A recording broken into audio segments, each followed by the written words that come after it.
ஆரம்பத்துல சமுத்திரம் மட்டும்தான் இருந்தது.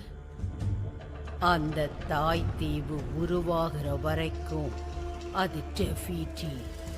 அவங்க இதயம் மிகப்பெரிய சக்தி வாய்ந்ததா இருந்தது. உயிர்களை உருவாக்கக்கூடிய சக்தி அந்த இதயத்துக்கு இருந்தது. அந்த சக்தியை உலகத்துக்கே பகிர்ந்து கொடுத்தாங்க. ஆனா சில பேர் அந்த இதயத்தை திருட நினைச்சாங்க. அதை எப்படியாவது அடைஞ்சிட்டா அதை வச்சு பல விஷயங்களை அடையலான்னு நினைச்சாங்க.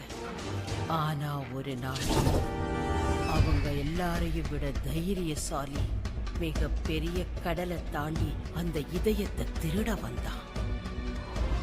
அவன் காத்து கடல் ரெண்டும் கலந்த அவதாரமாயிருந்தான். அவன் ஒரு படை வீரன், உருமாறக்கூடியவன்.